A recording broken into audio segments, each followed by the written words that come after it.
11h36 et nous sommes avec Henri Sagnier. 11h-13h sur Europe 1. Pascal Praud. Le jour où j'ai réappris à marcher. Merci Henri d'être avec nous. Vous avez présenté le 20h, je disais, mais surtout, vous revenez, comme disait Léon Zitrone, du diable Vauvert. Ah oui, de très loin, de très très loin. Qu'est-ce qui vous est arrivé ? Il m'est arrivé une mésaventure. Un jour, je me suis cassé la figure à vélo. J'avais tout faux, j'avais pas de casque, j'ai pas respecté un stop. Bon, ça se fait pas, ça. Bon, je suis tombé, je suis allé à l'hosto. Et puis, petit à petit, je m'en suis remis. Et puis après, d'un seul coup, catastrophe. Trou noir, plus rien. Et on m'a envoyé à l'hôpital tout de suite, d'urgence. Et on m'a dit, vous avez une neuropathie. Et voilà. Et moi, je sais pas ce qu'était une neuropathie. Je connaissais pas l'hôpital. J'étais allé, j'avais 7 ans quand j'y suis allé, 7 ans et demi, pour me faire opérer de l'appendicite. Mais enfin, voilà, ça s'arrêtait là. Et puis après, ça a été le marathon dans les hôpitaux. On m'a traité pour une maladie de Guillain-Barré. Je savais pas ce qu'était une maladie de Guillain-Barré non plus. Alors c'était paralysant, je le sentais. Ça se paralysait de plus en plus. J'étais sur un lit médicalisé. On m'a envoyé à Berck avec les accidentés de la vie pour me refaire un peu une santé. C'était compliqué. Les gens étaient vraiment très bienveillants à mon égard. Tout était bon.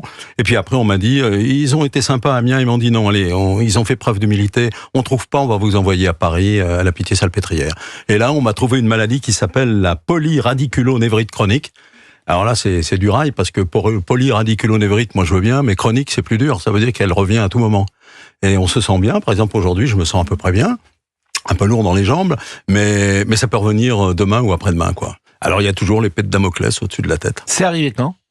C'est arrivé fin 2020. Fin 2020. Et quand vous dites trou noir, c'est-à-dire que vous pouvez pas marcher à ce moment-là, vous pouvez pas parler, vous pouvez pas... parler, j'ai toujours pu parler, j'ai toujours été maître de tout ce que je disais, de mes discours et de la tête. Ça, j'ai de la chance, parce qu'il y en a qui sont touchés à tous les niveaux. Non, mais petit à petit, j'ai senti que je pouvais plus marcher, ça s'est dégradé. Et puis, alors on me faisait de l'immunoglobuline, c'est-à-dire qu'on m'injectait des tas de produits. Après, là maintenant, on me fait des plasmaphérèses, c'est-à-dire que je suis à l'hôpital pendant 3 ou 4 heures allongé, comme ça, le sang sort par le bras droit, il rentre par le bras gauche, puis au milieu, on m'enlève tout mon plasma. Parce que dans le plasma, j'ai des petites bestioles, des anticorps. Voilà, je retrouve, je devrais le savoir. Les anticorps qui, au lieu de m'aider, se rejettent contre moi.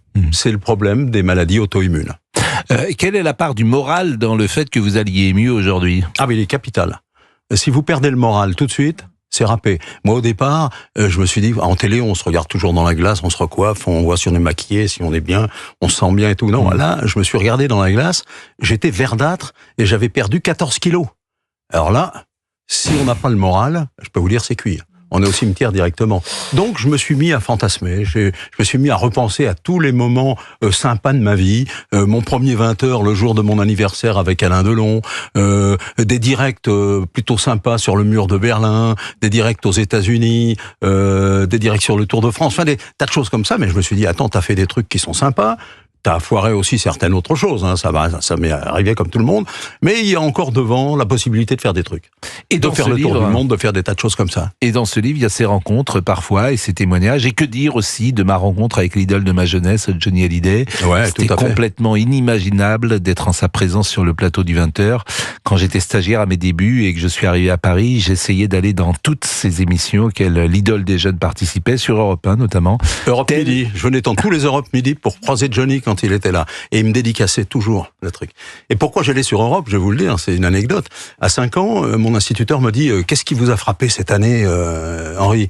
Je dis, c'est la création d'Europe numéro 1. Il me dit, pas possible. Alors, ils avaient tous cité des trucs improbables. Moi, j'ai dit création d'Europe 1, mais il me dit, pourquoi? Je dis, je veux être journaliste parce que je veux commenter le Tour de France sur une moto. Et j'ai fini par le commenter. Vous l'avez commenté, le Tour de France? Pas sur une moto, d'ailleurs. Pas sur une moto. Ouais. C'était André Arnaud qui était à cette heure-là, il y a 25 ans, 30 ans, et qui faisait Europe Midi, et qui parlait d'une page en couleur lorsque il lançait la publicité. C'est vrai que vous êtes un journaliste, je disais, vous avez un peu toiletté un moment le 20h, qui était un peu compassé, et lorsque vous êtes arrivé, parce que ça marchait très bien à Caen, en Normandie, où vous faisiez un 19-20 qui était très moderne, là aussi, moderne pourquoi? Parce qu'il était dans une salle de rédaction, moderne parce que vous n'étiez pas en costume cravate. Le président de la 3 m'avait envoyé aux États-Unis pour piquer toutes les idées que je pouvais piquer. Alors je suis allé voir Walter Cronkite, qui était le grand monsieur à cette époque-là. Je suis allé dans toutes les newsrooms et je suis revenu avec le standard de newsroom. Et j'ai fait faire une newsroom à Caen. Après, j'ai fait faire une newsroom à Paris quand j'ai créé le 19-20. Et puis après, sur le 20h, je pouvais pas faire une newsroom. Mais je me suis dit, qu'est-ce que je peux faire? Eh ben, je me suis mis à marcher. J'arrivais en marchant. Je disais un mot, 2 mots, qui donnait le ton du journal, je lançais le générique et j'allais m'asseoir. Alors ça a révolutionné un petit peu. Et maintenant, je m'aperçois que beaucoup le font. Alors qu'à cette époque-là, tout le monde me regardait de travers. Hein. On parle beaucoup de liberté d'expression. Vous présentez le 20h entre 87, 88, 89, puisqu'il y a cette fameuse interview que vous faites avec François Mitterrand où il vient sur votre plateau pour annoncer sa réélection. Est-ce que à cette époque-là, vous diriez qu'à Antenne 2, c'était encore Antenne 2, ouais. Bon, est-ce que il y a des pressions? Est-ce que le pouvoir politique est présent? Ou est-ce qu'il y a une liberté qui s'est mise en place? À mon niveau, il n'y avait pas de pression. Mais j'étais rédacteur en chef avec un autre rédacteur en chef. Alors, il y avait peut-être des pressions, il y avait des coups de fil, qu'il y ait des coups de fil. Mais moi, je me rappelle beaucoup d'interviews avec François Mitterrand. Moi, c'était la période de François Mitterrand. Et des fois, je dis, je vais aller le voir la veille pour savoir, on fait une longue interview, il faut que ça soit chouette, quoi, machin. Alors, je dis, monsieur le président, on pourrait peut-être... Non, il dit, posez-moi de bonnes questions, vous aurez de bonnes réponses. Bref. Alors là, c'est quand même un peu du rail, hein. Mais non, moi, j'ai pas été l'objet de pression, quelle qu'elle soit. Quelle qu'elle soit, parce que mon journal n'était pas engagé du tout, quoi. Donc, je faisais de la télévision de service public et je suis au service de tout le monde. Non, c'est vrai que dans votre personnalité, il y avait d'abord une proximité avec les Français que n'avaient pas forcément, ou en tout cas pas de la même manière, les autres présentateurs. PPDA, qui était une star à l'époque, développait un autre rapport avec le public, Christine Ockrent également, et vous, il y avait une forme de neutralité, je dirais, que les gens devaient percevoir, et peut-être aussi une proximité plus grande que les deux personnes que j'ai citées. Moi, je leur donnais des éléments pour qu'ils puissent juger l'information. C'est à eux de se faire une idée. Mais il faut leur donner tous les éléments. Ça a toujours été où, qui, quand, quoi, comment. C'est ce qu'on m'a appris à l'école de journalisme. C'est tout bête. Mais voilà, c'est comme ça. Les 5 W, c'est la première, le premier cours. Où, quand, qui, pourquoi, comment. Les 5 W. Mais c'est vrai. Aujourd'hui, ce métier, vous le regardez de l'extérieur, il a changé forcément.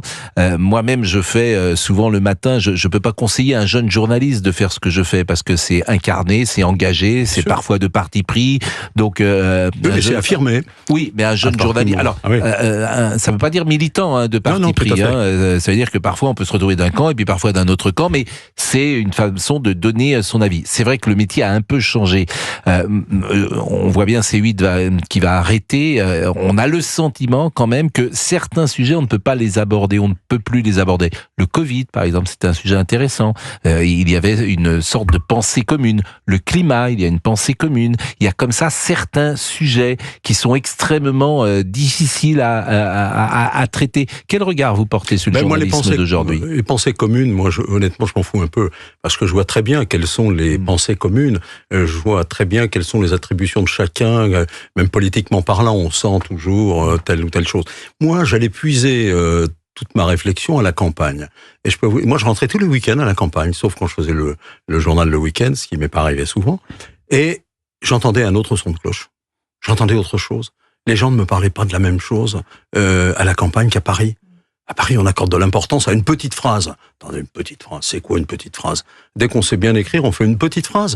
Mais moi, je les vois plus, les petites phrases, je les regarde plus. Quand on les met derrière le petit écran, elles sont toutes faites, elles sont... Non, moi, la vie, c'est pas ça. La vie, elle est plus sereine qu'on ne le pense. Il y a plein de gens qui sont contents de leur boulot et qui aiment leur patron. Voilà. Il y a plein de gens qui aiment leurs élus. Il y a plein de gens qui disent, mais il y a plein de gens qui disent aussi, moi j'ai un patron qui est bien, j'ai un député qui fait son boulot. Il n'y a pas que des trains de misère en France. Je suis d'accord avec vous, mais on parle toujours que des trains qui n'arrivent pas à l'heure. Alors Henri Sagnier est avec nous. Le jour où j'ai appris à marcher, c'est le parcours d'un battant face à une maladie orpheline. Vous êtes resté combien de temps immobilisé? Environ 3 à 4 ans. Oui.